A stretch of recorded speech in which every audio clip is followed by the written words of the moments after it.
It all started off when I was aware of my existence around 3 and 4 years of age. I knew that this wasn't home. I knew that my parents weren't really my parents. So I guess I'm considered an awakened starseed, celestial in human form. And so I felt different from the moment I became aware of my existence here in this density. And from the beginning, I was considered the duck from my own family and friends and cousins. Even my own siblings used to say I was different. Um, I was always very in tune with spirit. I had the ability to communicate with plants and animals throughout my childhood experience. And this was stuff that I couldn't share with others because immediately they would resort to judgment due to the fact that I come from a family that is very indoctrinated through religion. And as I was growing up, it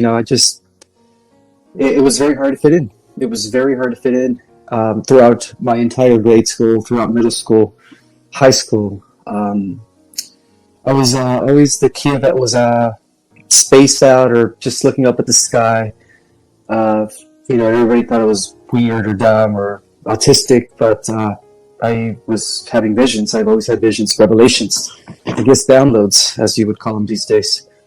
And so I had an interest to further investigate and understand why I felt so different. So I started researching at the age of 15, but I wouldn't just research books that they would give me in school. I would go to the local universities and colleges and read everything on their philosophy section, everything on their political science section, science, and with a photographic memory. So I've always had a thing for learning. Um, but yet I still wasn't satisfied with the information that I was learning. I knew that there was more. So I started looking deeper. And then I discovered the esoteric metaphysical knowledge. And that's where I resonated. That's where it struck a chord. And I felt at home. So when I started reading, one of the very first books that opened up my mind was the autobiography of the yogi. And thereafter, I started reading many, many books within the field of metaphysical studies and esotericism. I started learning about the ascended masters, the rays of, the cosmic rays, the earth rays, which are similar. I started learning about transmutation, ascension. I started learning about different dimensions. And I was only like 17, 18 years old, absorbing all this information. And it was very hard for me to communicate some of this understanding to others because nobody had a clue. At least the people that I knew. I didn't really know any other starseeds within my circle of friends or groups. So I had to like bottle this information within myself. I had to just, it was hard to contain it. I wanted to share with others. I wanted to tell people about the true power of the mind over matter. We are not these physical vessels. We are consciousness. I wanted to tell people that, and it was very, very difficult. But it wasn't until I was like 2021 when I started getting serious about my meditations. Particularly, it was an ancient technique known as Kriya Kundalini Yoga. And when I started practicing Kriya Yoga, which is a combination of breathing, concentration, visualization, and all in one, and I just started accessing higher states of mind. And when I did, I started receiving memories of galactic wars. And I'm not talking about Star Wars. I'm talking about real wars that took place within our own Milky Way. And I was thinking to myself, is this real? Is this possible? These are wars that took place for millions and millions of years. I started having visions of, who I was in some of these incarnations, in some of these other worlds. And then so I started investigating the situation as to why I was getting these visions. So I started reading a lot of stuff on the alien subject. I got anything I could get my hands on regarding extraterrestrials, crop circles, contacts, abductions, which didn't really tell me anything about the galactic history, but it was definitely confirming the idea that we had been visited, not only in the present modern time, but also in ancient times. I started digging a lot of classified information, and I started getting into deep stuff, just learning about you know the different levels of reality. And when I found out that all this information existed or was evident within the classified field of intelligence, which is what the government, has been holding from us for centuries, actually. It goes back to secret societies, by the way. Secret societies have always known. In fact, many secret societies throughout the last few hundred years have already been working with ETs, according to my findings. But anyways, just to let you know how it all began, when I started researching the concept of having some sort of off-world memory and Galactic Federation and ETs, all the evidence was there for my book.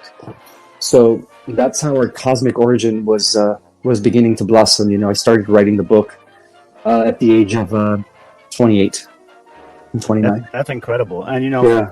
one of the things I wanted to ask you too was you said, and we all go through that moment when we're growing in our knowledge, and it's kind of crazy because our paths are very, very similar. I started with history, and history brought me to ufology, and ufology brought me to the esoteric side, and then from the esoteric side, I started to go into the spiritual, metaphysical aspects of it, somewhat like you did.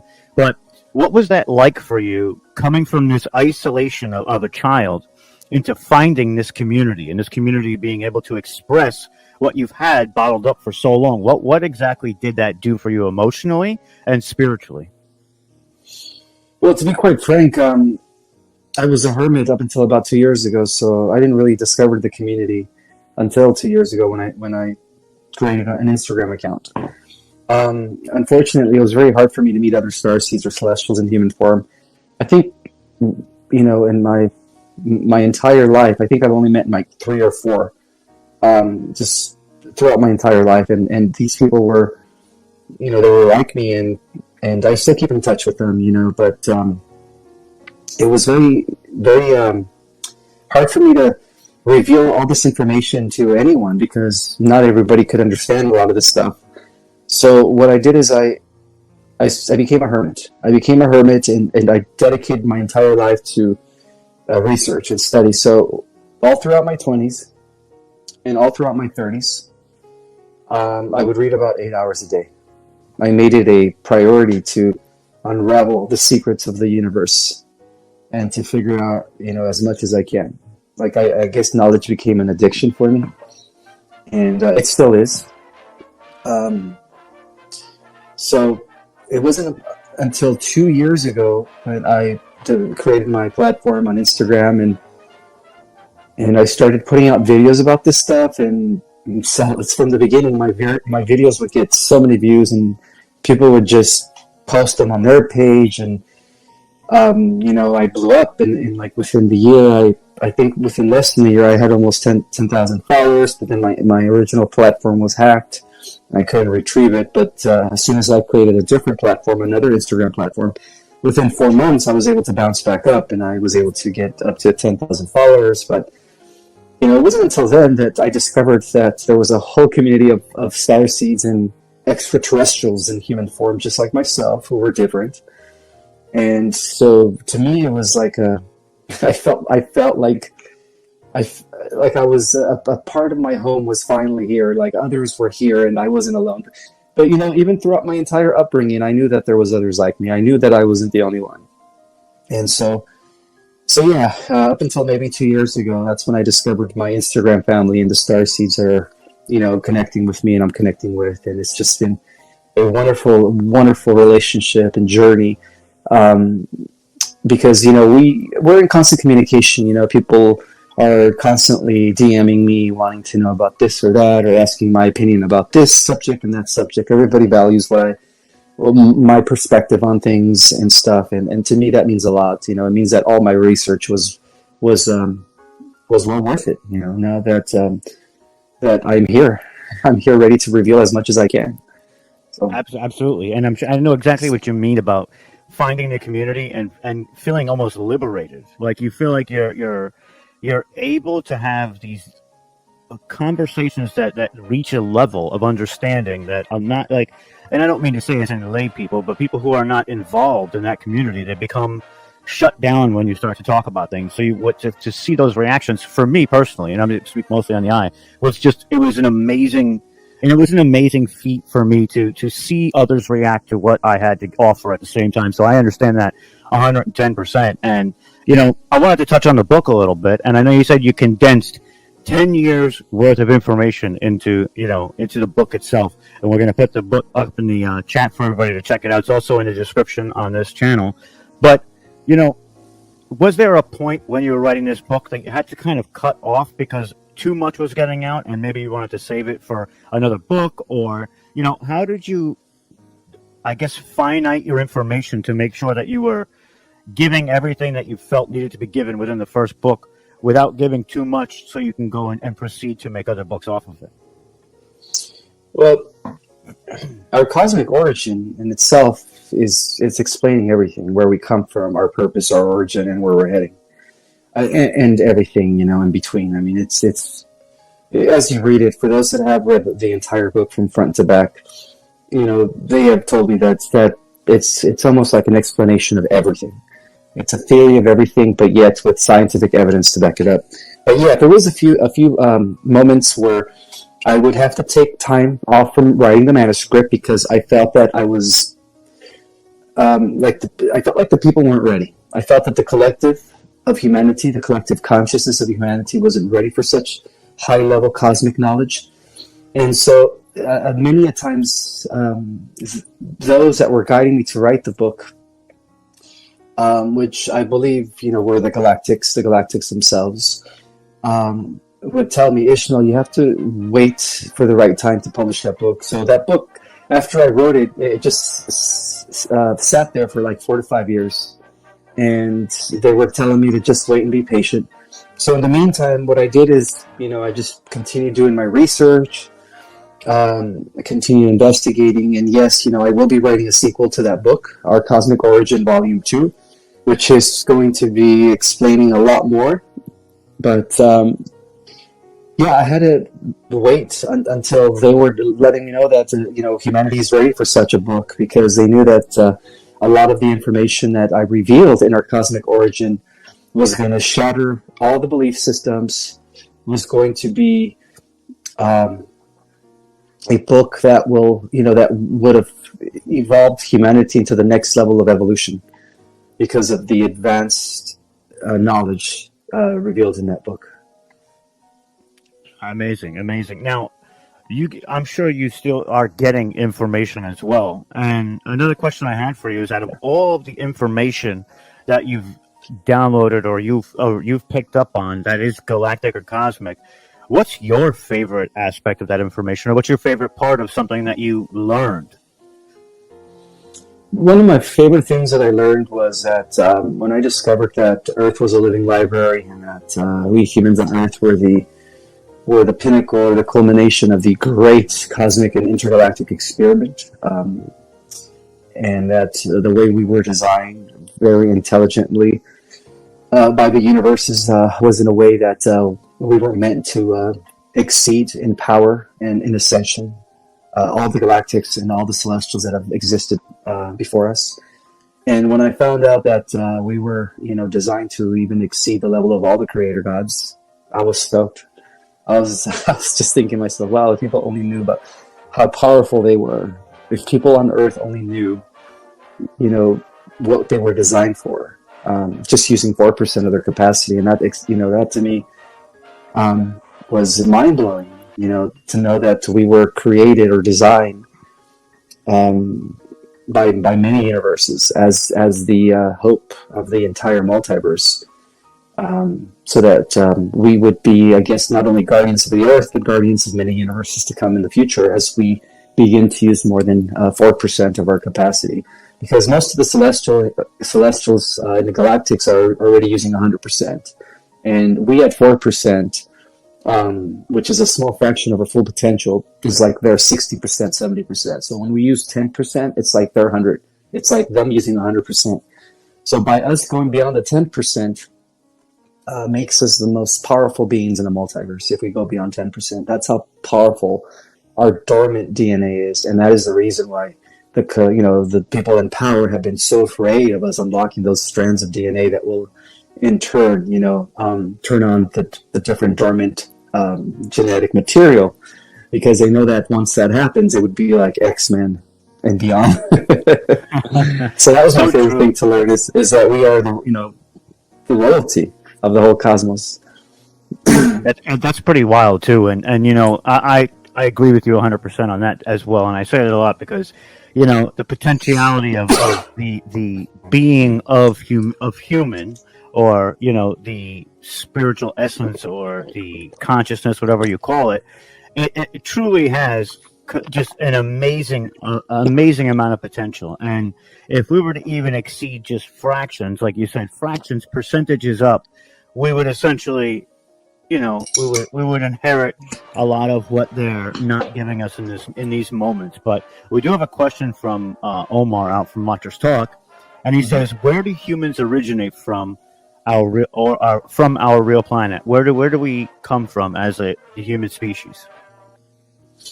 All right, so according to my information, downloads, and my research, both indicating that the first humans that came into existence in our galaxy were in Lyra, in the Lyran constellation, in the star system of Vega.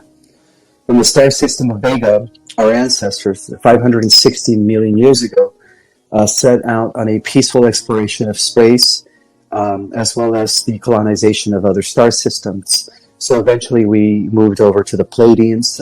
We also went to colonize different systems in the Alpha Centauri, Beta Centauri, Epsilon Eridani, the different upper systems in the Orion constellation, as well as Tau Ceti, the Betelgeuse system, the Andromedan system. So eventually we scattered, but it took about millions of years for us to scatter.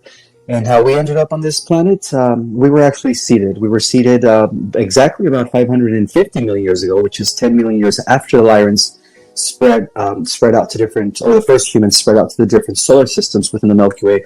Then we were seeded here as the original 12th strand angelic seraphim known as the Terranusian race. And so this is where the experiment came, because planet Earth was designed to be the future hub of the multiverse, and that's why it became the most important planet in the multiverse.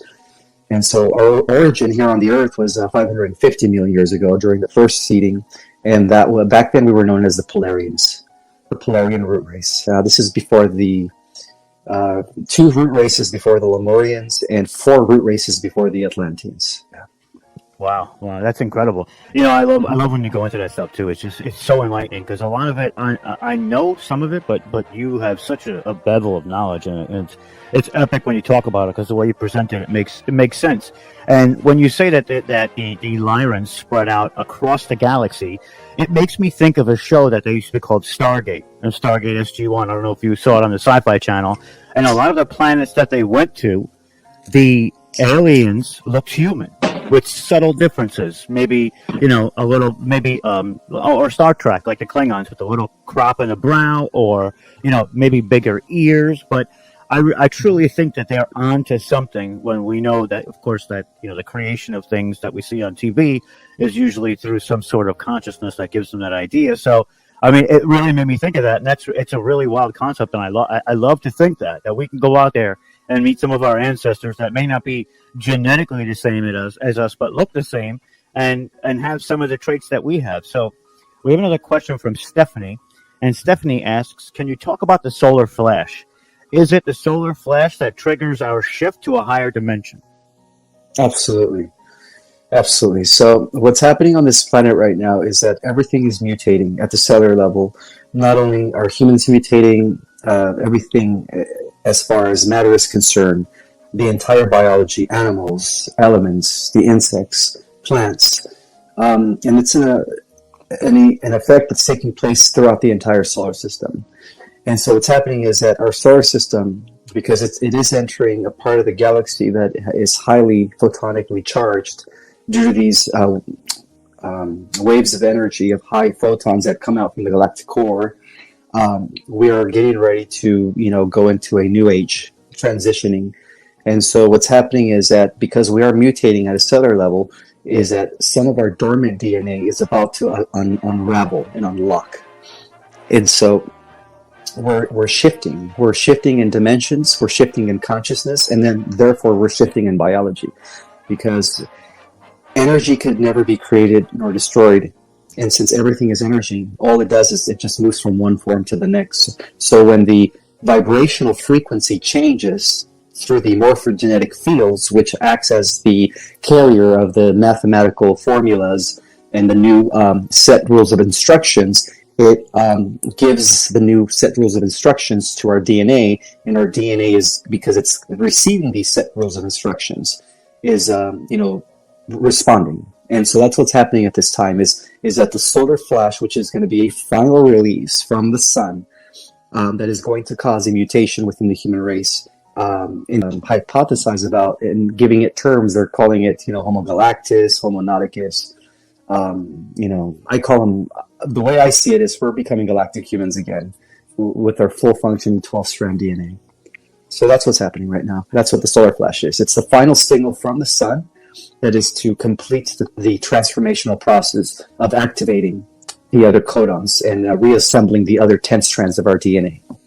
Now, as an evolutionary system, are some of these dormant strands for some of the people waking up prematurely to that solar flash, which is kind of why we're seeing this shift in consciousness across the planet right now as we speak? Absolutely, yes. That's incredible, and I want to think that it would be like an instinctual thing where our genetics would be seeing or foretelling us the future by showing us that, because of they are transitioning some people, and it hasn't happened with that flash yet. Or is that flash already happened but yet to reach us here on Earth from the sun? It's according to the real ancient galactic calendars, for the sacred calendars, 2022 is the equivalent of 2012. So we are expecting the solar flash any day now this year. And that explains why things are actually, starting to happen on a surface level, right? Things are going to begin to boil up. A lot of activity in the geopolitical arena, because it's all going to lead to the solar flash. Yeah, we're seeing that. It's crazy out there.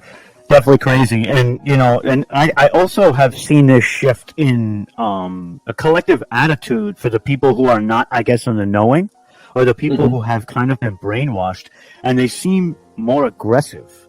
Is there any signaling that you would understand why that is? I mean, is there something happening to them that's different than the people that are kind of transitioning towards that higher awakening sense? Yes, they're not adapting to the new frequencies of the unity, consciousness, love, harmony, and balance. What they're doing is they're rejecting the new frequencies. So those are the people that are not going to be ascending. Unfortunately for them, when the solar flash takes place, they're just going to get, as we get closer to the solar flash, it seems like they're just going to keep getting more negative and more psychotic, I guess. But that's because they're not adapting to the new frequency, and the new frequency has a lot to do with the restoration of cosmic consciousness, also known as Christ consciousness. So that's the actual metaphorical meaning of the return of the Christ. It's not an event to be expected from the sky. It's not an event to be expected by one person. It is a collective event that is happening in all of us as we all adapt to that new frequency of cosmic consciousness. And that new frequency of cosmic consciousness will be fully intact when the sun releases its final release. And when that happens, people are going to be catapulted into a higher level of reality, where for the first time in a long time, in thousands of years, we are going to be able to see all the motherships, all the starships that have been parked in our atmosphere, helping us in our transition as we welcome the host of heaven. Absolutely. And what's wild about that is when we did the Collectives of the New Earth, I called us the 4 Horsemen of Ascension. And now is my brain, and I'm thinking about Revelation and the Christ consciousness, the 4 horsemen of the apocalypse have already come. We've seen pestilence, we're seeing war, famine has always been somewhat of an issue, and I mean, we're right there. So it is all the signals are pointing towards exactly what you're saying, and I think that's absolutely epic. That I'm now you're helping me catch on to it, which I love that. So it's wild too because you hear a lot of people in this community and Canadian awareness just kind of touched on it, where they talk about this ascension from 3D to 5D and kind of skipping that 4D. What's your take on that aspect of when we start to ascend? What exactly are we going to be doing on that dimensional plane? All right, 4D is going to be anchored for those that are not the spiritual light workers, those that are not starseeds. And what I mean is these are the people that are normally new souls, Earth Terrans, that don't have much evolutionary experience, or that did not volunteer from the higher dimensions to come to help the Earth ascend. And so the Earth is actually, because our current Earth exists in what in esoteric knowledge is known as harmonic universe number 1, which occupies dimensions 1, 2, and 3. But the original Earth was known as Terra, and that existed in dimensions 4, 5, and 6 in harmonic density universe number 2. So what's happening is that we are shifting into the original Terra Earth. And so those that are not the light workers, those that are not the starseeds, the volunteer souls that are down here helping the ascension, are actually going to be going into the 4th dimensional reality, which is still a much better world than this one. And so that's going to be about 51% of the population. And then, of course, the starseeds, there's about 250 million starseeds, and those are the ones that are going to the 5th dimensional reality. So there's going to be 3 types of dimensions coexisting at the same time. We're going to have a 4th dimensional Earth for the new souls, and then we're going to have a 5th dimensional Earth and a 6th dimensional Earth for the starseeds and celestials that have volunteered to descend. We're living among us right now. That's from Omar again, and he kind of he wants to backtrack a little bit and say, can you talk a little bit on the consciousness of the founders or from Source? God entered the Milky Way galaxy through a white hole near Lyra as the 12th destiny awareness to explore the galaxy. Yes, that's absolutely correct. Lyra was the cradle of what we call Adam Catmull human civilization, or light becoming flesh, or light becoming matter. Lyra existed as the original Lyra was known as Arimatina, which was a 12th dimensional planet, and that existed in harmonic universe number 4. So the light from harmonic universe number 4 is connected to the 8th dimensional Lyran world, which exists in harmonic universe number 3. And then that was known as Gaia. The original planet in Lyra was known as Gaia. And then Gaia descended further into the harmonic universe number 2 to become Terra, and then Terra descended into the Earth. But ultimately, the lights of the creator source did come from Lyra, but it also came from a higher level of reality. Because see, we have levels of reality that go beyond the galaxy. Our galaxy is just part of the 11% of what scientists can measure. The other 90%, or what we call 90, it's what they call dark matter and dark energy. So the other levels beyond the galaxy are actually associated with infinity and the eternal realms. So from the perspective of infinity, there is no beginning or end. It's just pure light vibration. It is eternity. Infinity is also known as singularity, or is the idea of it is the concept of a oneness of consciousness. And then that oneness of consciousness, one day before it created the different holographic dimensional matrix systems, what we'll call the 12-dimensional matrix system, it decided to break off into different, fragments of itself. So first it broke off into 7, and then each 7 broke off into 12, and then that's how the 12-dimensional matrix system was formulated. But it all began as one unity, one big collective mind that just decided to fragment or divide itself into different aspects of itself in order to explore more of itself.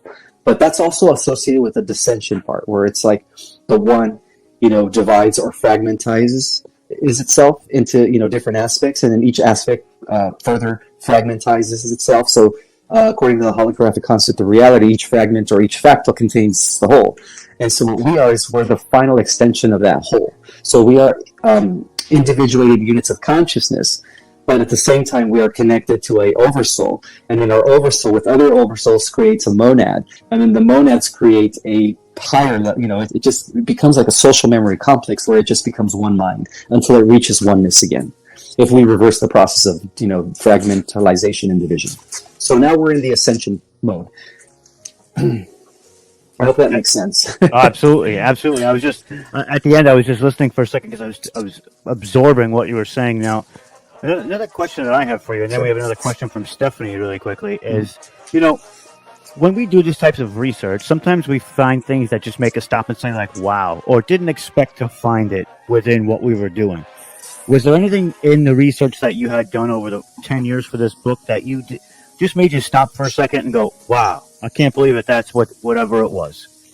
Yes, when I first discovered the ultimate villain in the cosmos, that it wasn't a reptilian, it wasn't a fallen angel. It was actually a very highly advanced, ancient artificial intelligence that many in the secret space program refer to as a AI god.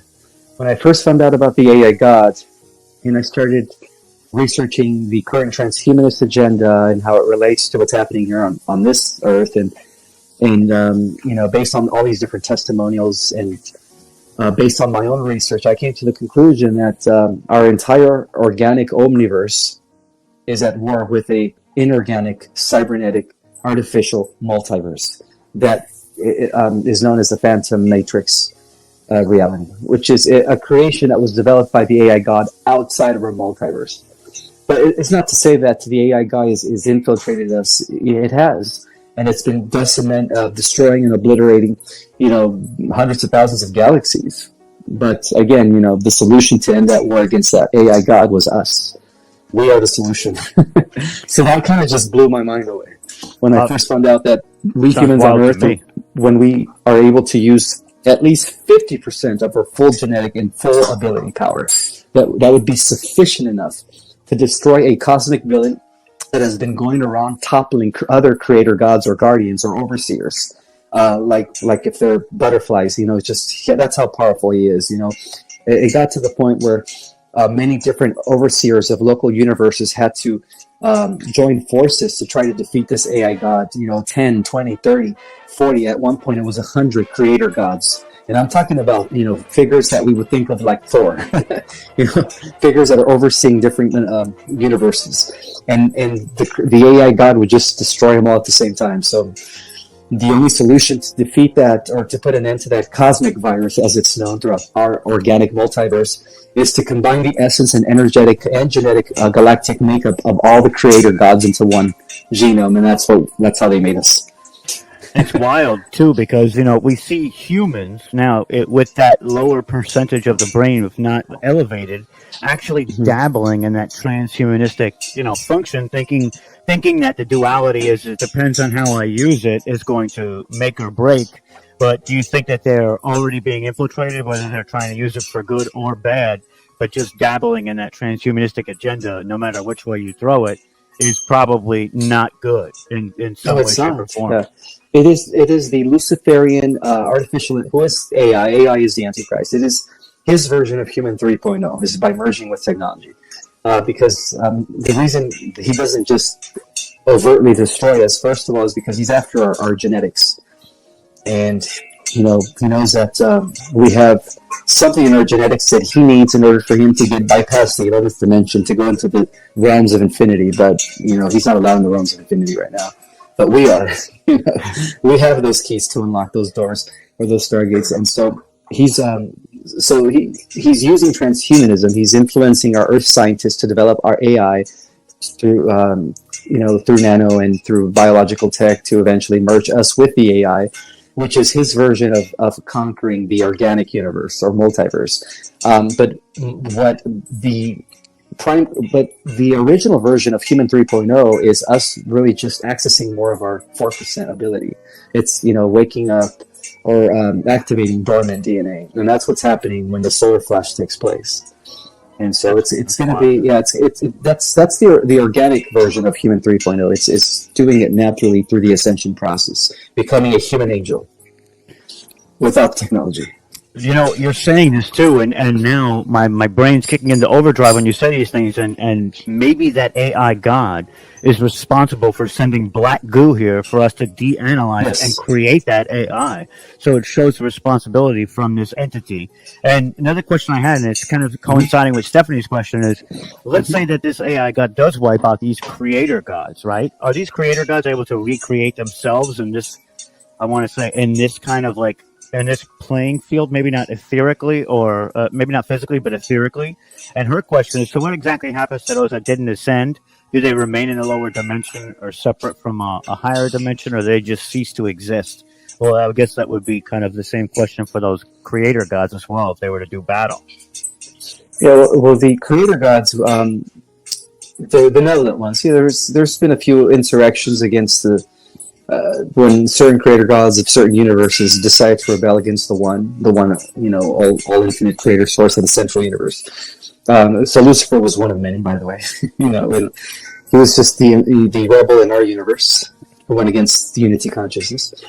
And so the creator gods are normally immortal, but for whatever reason, this AI was so advanced that it was able to distinguish and exterminate their essences. I don't know how he did it, but eventually, from what I understand, is that everything is energy. So even though he was able to destroy them on a physical, etheric level, spiritually, the essences that used to embody, or the consciousnesses of those creator gods, eventually went back to source, to the collective source consciousness.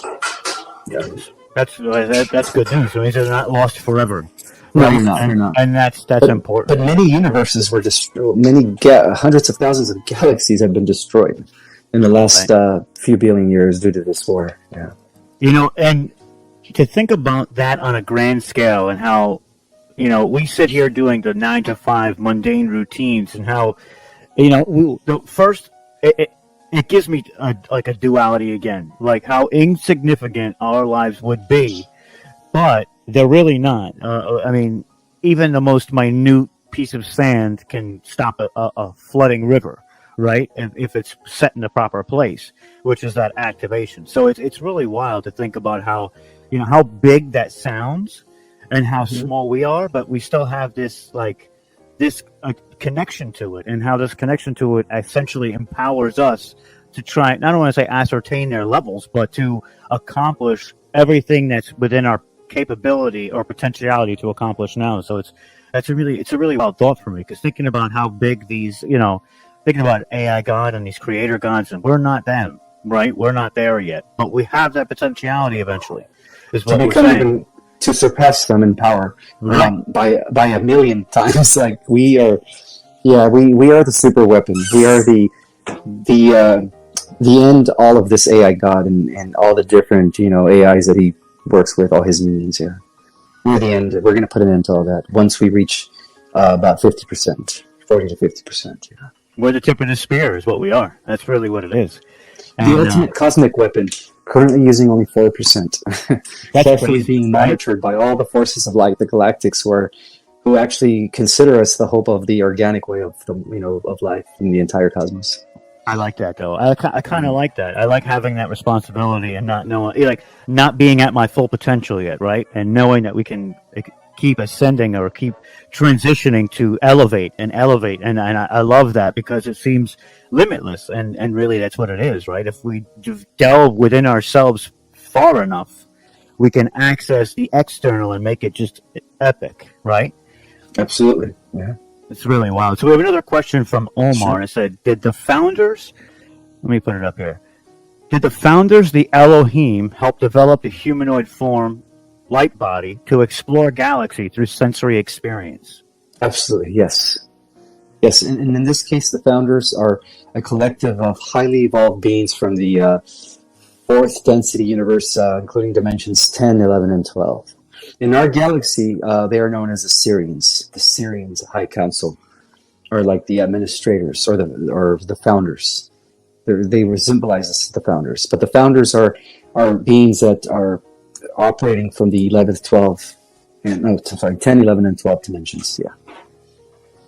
That's wild. And they're overseers of universes. They're actually above the creator gods. the creator gods exist only up to the 11th, 10 or 11th dimension, and then the founders exist up to the 12th, 13th dimension.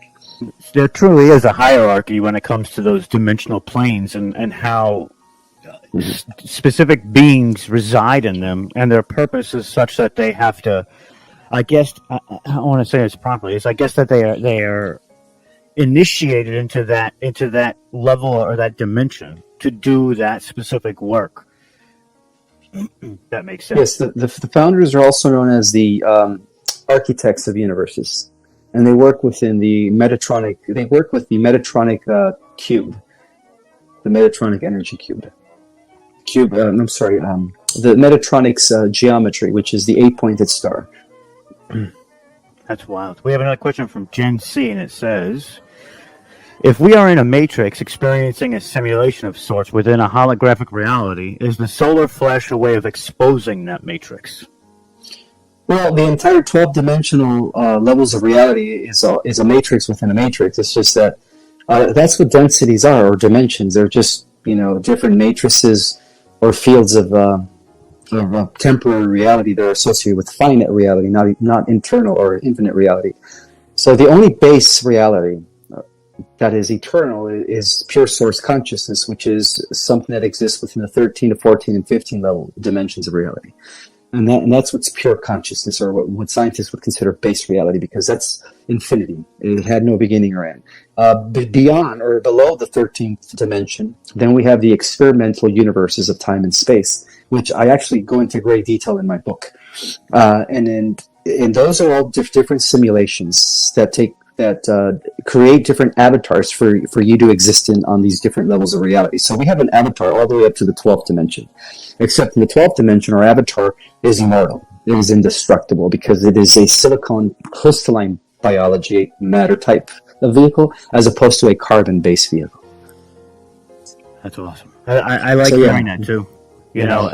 So we exist with our simulation. The third dimension is the lowest simulation, which is also matter in its lowest density, in its hardest congealed form. But as we go higher in dimensions, and we go into a lesser dense type of reality, where the matter, then it's half matter, half silicon. But it's still a simulation because they're still finite. It's still not eternal. And then, so anything that has to do with not being infinite or eternal is considered a simulation. It's just an experiment within the 12th dimensional time matrix system, in order for base reality as a whole, which is what I call in my book the central universe. And the central universe, those are the spheres of infinity. Like I said, they had never a beginning or end. They are eternal. So in order for the eternal spheres to continue expanding, or the omniverse, it has to explore through these simulations, these living simulations. So if we're talking about the higher self, does that reside outside of those dimensional, kind of like, when I think of higher self, I think of, because we are existent in all of those dimensions, wouldn't that higher self kind of be like a lens, or like a focal point that's direct to source, basically tapping into all of those different dimensions at the same time and gathering experience and information of all of them?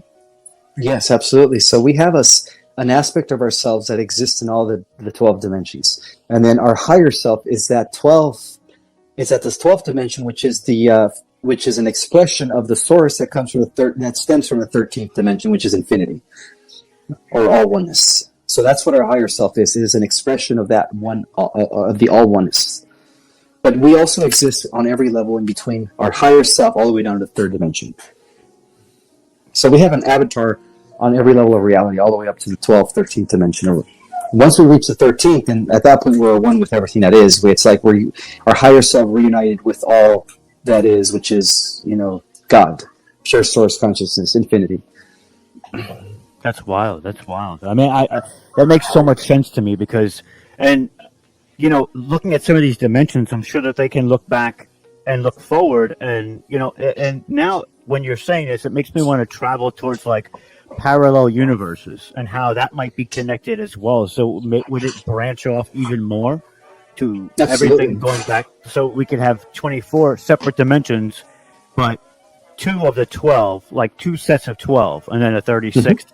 That's the infinite, and that's really awesome. I think that's really great. Like I'm so excited by that. I don't know why, but it gets me so pumped up too. And I love being able to sit down and absorb all this, because I'm going to get to a different question because it's just me talking. But it's this information is vital. When people understand their potential, is when you can ultimately achieve that potential without being in the knowing of what the true potentiality is of who we are.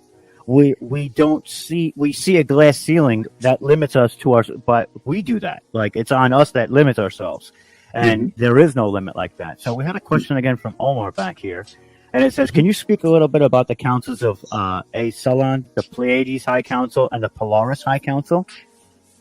Let's hear it. Those are different councils, or regional councils that operate under the overall council of the Syrian High Council. So in our galaxy, the Syrian High Council is also known as the Office of the Christ. It is where the Covenant of Palador was established, which was an interdimensional, intergalactic union that took place for many billions of galaxies in order to, again, create or develop the great experiment here, which is our Earth. And so the Polarian Council is a regional council. In other words, it operates under the guidance of the Syrian High Council, as well as the Pleiadian Council, the Arcturian Council, the Andromedan Council, the Orion Council, the Niberian Council. There's over 200 different star nations that make up all these councils as one. But they're all working under the umbrella and the direction of the Syrian High Council. Somebody else put a comment here. Gen C says, so some star seeds are re-entering the matrix from possibly the 12th dimension. Absolutely. Some of the star seeds don't come from the 5th, 6th, 7th, or 8th dimension. They come from, 10, 11, 12, or 13. Yeah. That's wild. So what is your understanding of what happens to a consciousness to be incarnated on this planet? What do you feel the process is that brings us back to a physical form from that etherical form? It's similar to the movie Avatar. We are a projection, a portion, a fragment of our consciousness, being descending into this vehicle, this avatar. So it's just it's a projection. We're really existing up there, but it's only a fraction of our consciousness that is also coexisting down here. So we're just kind of like the boots on the ground right now. So this body was developed for us in order to explore this lower dimension. But in essence, we're still operating from whatever dimensions we originated from. So we haven't left those dimensions. We're still there in our etheric form. We're still there as our galactic selves as well. That's awesome. I mean, I agree. And some people talk about a Stargate at the Earth's core that essence has to pass through to bring up the physical for us, to kind of tailor it towards our, I guess, etherical makeup, because everybody's still a little bit different. Even in the etherical form, you still have your, idiosyncrasies or traits, I guess, to the consciousness itself. Right. Absolutely. Yeah. And the Earth's core is actually it is the Stargate that connects the Earth all the way up to the 15th dimensional level of reality, which is infinity, or what we call Sophia. So the Sophia planet, Sophia Earth. We have another question from Sugar Bee, and they ask, how do we know we are starseeds? If it just felt like you missed home, or like you're different, and it's hard for you to fit in, or it was hard for you to fit in as a child, then for sure you're a starseed. If you felt awkward your whole life because you were different, then you're definitely a starseed. I would think that you're here trying to seek this knowledge now, which shows that there is some greater relevance in of who you are to try and figure out more, right? And yeah, absolutely. That is a tell right there, because if you're not trying to engage on this level, or maybe some people aren't there yet. Of course, everybody has like their transition to this point, but you're focused in on what we're saying, and you're sitting here listening and saying, whether that resonates for you or not, but it's still, you're engaging in the process of it. And I think that that's the most important thing, because I'm a big believer of that, of what resonates for you works for you, because I believe that there's a lot of different ways to get to that one. There's infinite paths to source, but all roads lead to the internalization, and that internalization essentially shows you that greater essence. Mm-hmm. So I mean, yeah, I agree too. I mean, if you're attracted to this material, then you're definitely a starseed. Absolutely, absolutely. And one of the things I love about doing research too, when I find it, is that when I find these like mythological stories or facts in history, how I can see it as something more than what just the history book is telling me. The way I can break it down in my mind and say, well, this might have been the cause of that, and maybe this person was a starseed as well, and they're not, finding that out because they're not into that information just yet. And that's one thing. Another question I wanted to ask you is, are you seeing that there's more and more star seeds in being birthed within the last 10 years than the previous 60 years? Oh, yes. I think within the last, since 2012, every other child is a starseed.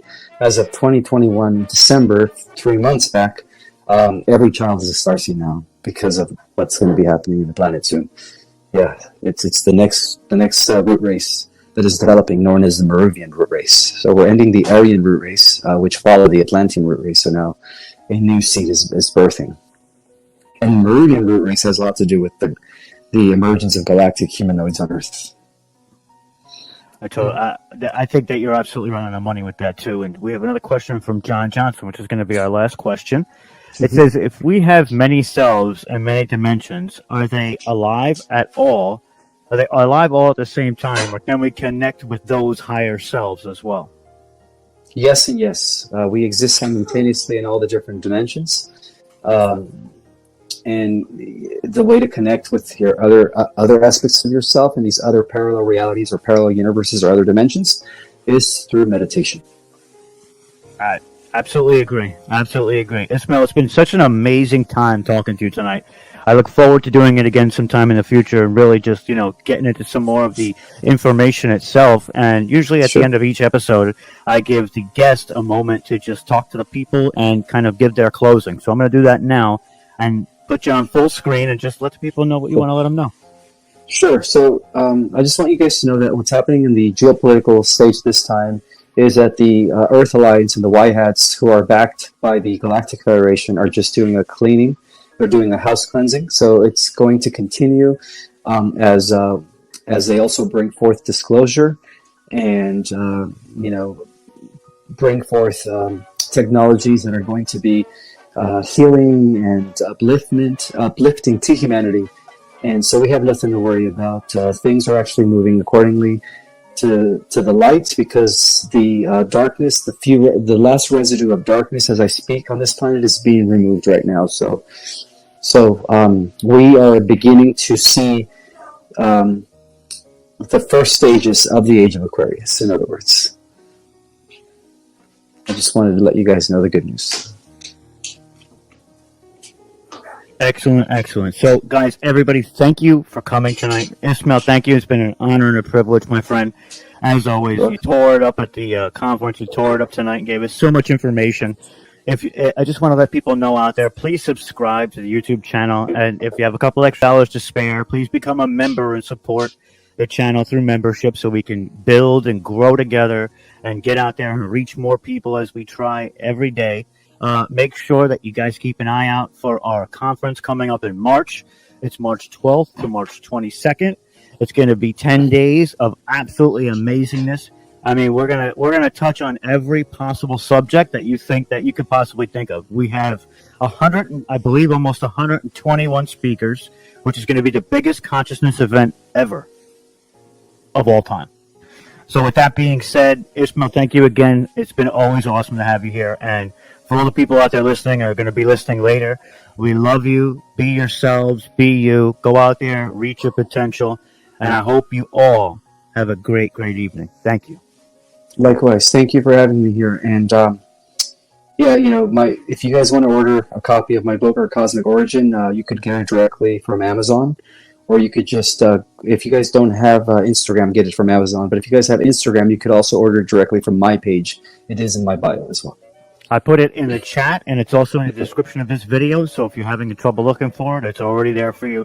Just make sure you grab it, click it. I know I saw 2 people say that they picked it up today. So we're changing minds all over the world. You know what I mean? And love you all to death, and thank you again. And I hope everybody has a great evening. Thank you.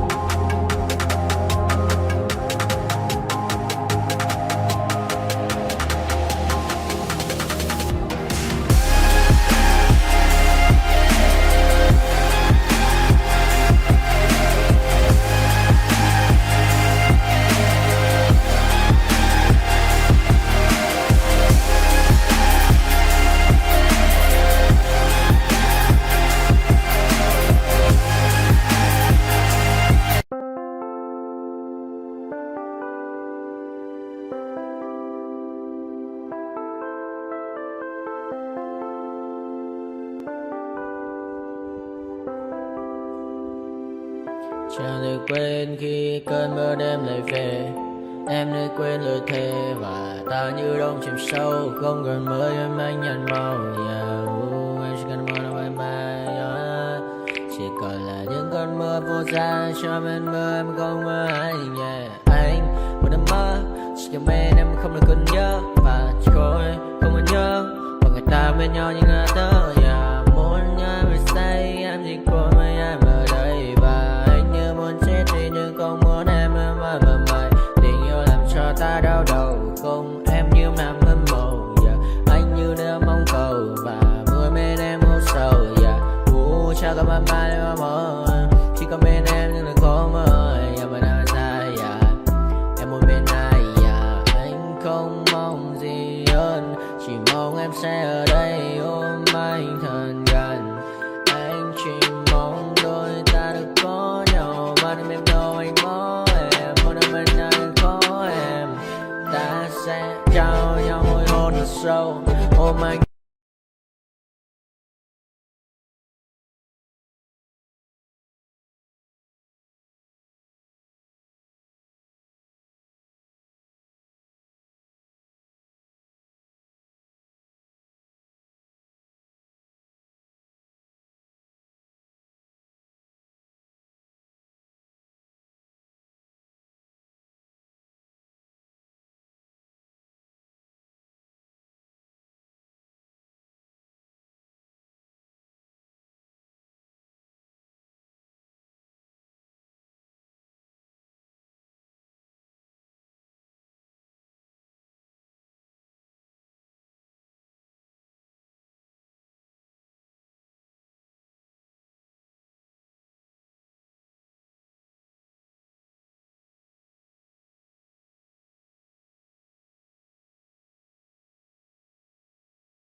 getting started. A life is a dream or a nightmare scarring. Hand me a drink cause I think I'm going all in. Get me a shrink who can catch me when I'm falling. Cover up my scars, flip the handlebars, crashing in my car, wake up in a bar. I'll be a superstar, just on my avatar. This world is so bizarre, empty out the reservoir.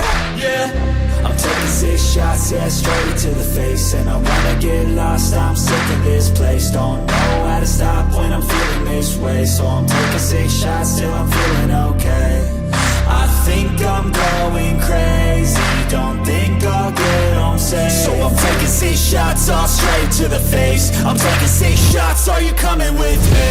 I'm taking 6 shots, yeah, straight to the face. And I wanna get lost, I'm sick of this place. Don't know how to stop when I'm feeling this way. So I'm taking 6 shots till I'm feeling okay.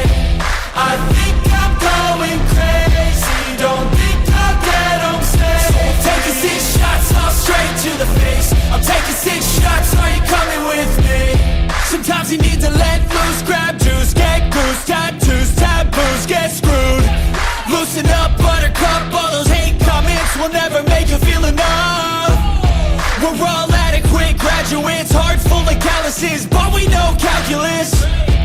Damn, ain't that fabulous? Can't wait to apply all those mathematicus. But we can't get a job that